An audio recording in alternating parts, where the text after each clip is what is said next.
What's up? Y'all know life be lifing.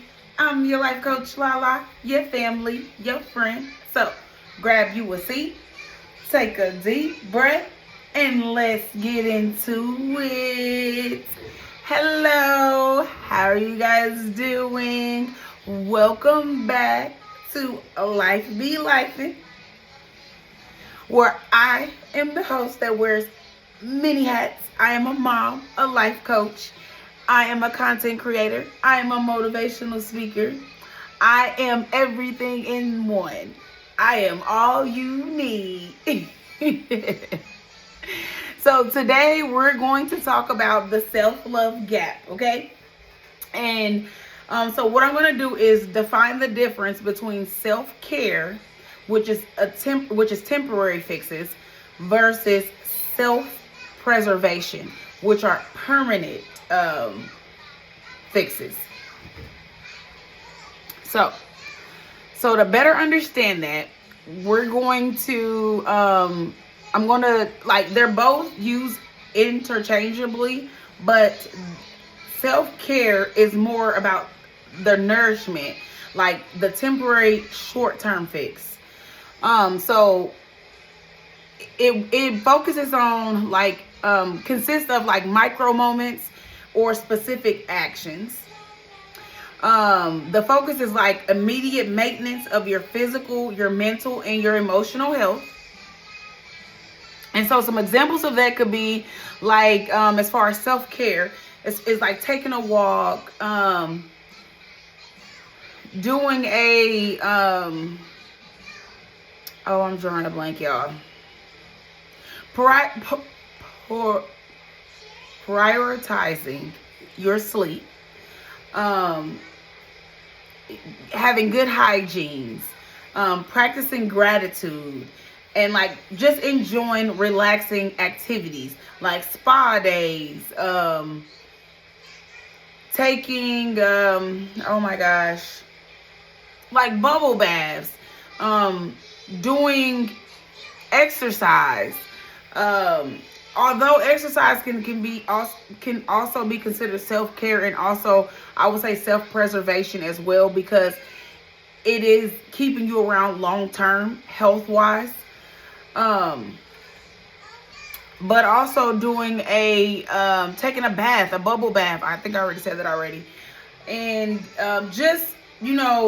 doing affirmations, things like that. They're temporary fixes. They're like little micro things that you could acknowledge in the moment, praise yourself for, to make yourself feel better. They're like quick fixes. So it's like modern self-care can sometimes reduce to temporary quick fixes. Or it can be commercialized as luxuries that offer a mood boost, but they just don't address the deep rooted issues. So they're like monetary, or no, I wouldn't say monetary. They're just like surface level fixes. You're not working on your internal. You're not working on your childhood trauma. You're not working on any type of trauma. So this is just things that you can do to boost your mood when you're feeling down. That's what self-care is, okay? Now, self-preservation, on the other hand, it's like the foundation for permanent and sustainable actions. So self-preservation is like survival instinct, and it's the long-term structural work of protecting your soul and your sanity. It is about creating boundaries and the art of choosing peace over constant conflict, okay? So the duration is permanent or it's ongoing. It's described as the first law of nature to ensure an individual can survive long term. It focuses on survival, protecting your energy, and preventing burnout. And some examples of that could be walking away from toxic conversations, ending toxic relationships, working on childhood trauma, seeking counseling, getting mental health counseling, getting mental health help, being willing to just work on yourself internally out, healing those childhood wounds, Healing those previous wounds that you have from toxic relationships or just bad family dynamic relationships. You and like preventing like total depletion. So, and then it makes you, it's less about feeling good in the moment, and it's more about ensuring that you are around to feel good. I'm sorry, making sure that you are around to feel anything at all tomorrow. So that's what self-preservation is about. It's making sure that you're here, period, to do what it is that you got to do to take care of you, your family, and sustain yourself. So some of the key differences between self-care and self-preservation. So self-care is about nourishment and recharge. I'm just giving you like key things from out of what I just went over. And self-preservation is about protection and survival. Self-care happens like periodically or daily rituals, whereas self-preservation is constant and is structural boundaries. Self-care is what do I need to feel better, versus self-preservation is what I must do to stay safe and sane. Self-care is often internal rest, food, or hobbies, whereas self-preservation is often external limits and saying no to things that you don't want to participate in or that you don't want to do. No, always remember, no is a complete answer. It does not have to be explained.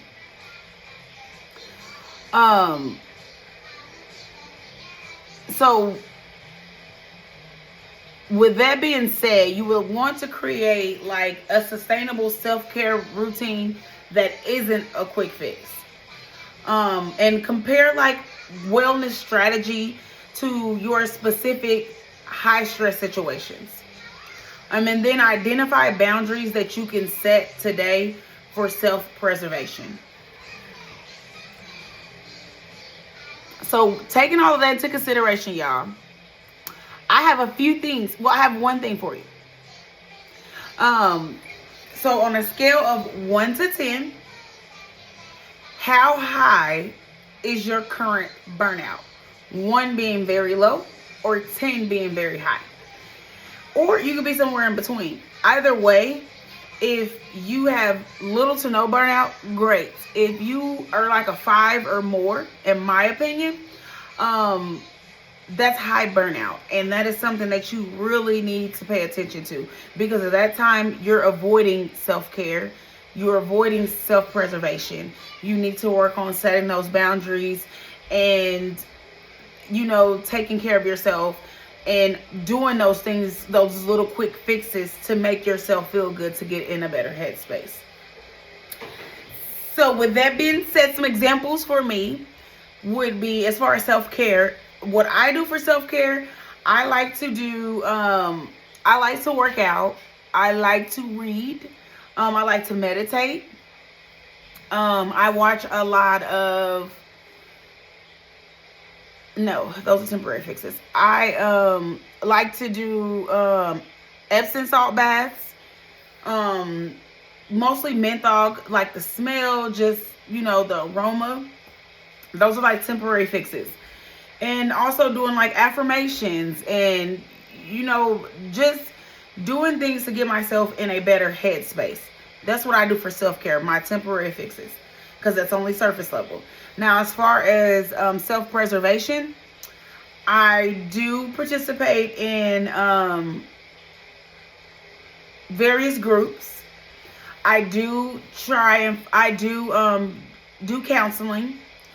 I also still work on my inner child healing. I still every day find struggles and those things that trigger, old childhood wounds. I try to work through those, and I try to identify why they're triggering me and to fix those. I also just take accountability for my actions And I myself tried to stay away from, I've broken off toxic relationships, toxic bonds, and just try to just be a better person so I can be around. And I like to exercise as well, which to me is a form of self-preservation as well, because it's keeping me around in the long term, and it's making my health better. Because in my family, a lot of people die of cancer, heart problems, and things like that. And I can't even say the ones that did die that they were overweight or anything, but just to make sure that I'm healthy, in a healthy condition, make sure I'm going to the doctor and keeping up with my body and know what's going on with me. I think that's self-preservation, because I'm trying to figure out ways that I can be around tomorrow, not only just a lifetime, but the next day, because I wake up every day, and every day is a blessing that you wake up, because somebody didn't wake up that day.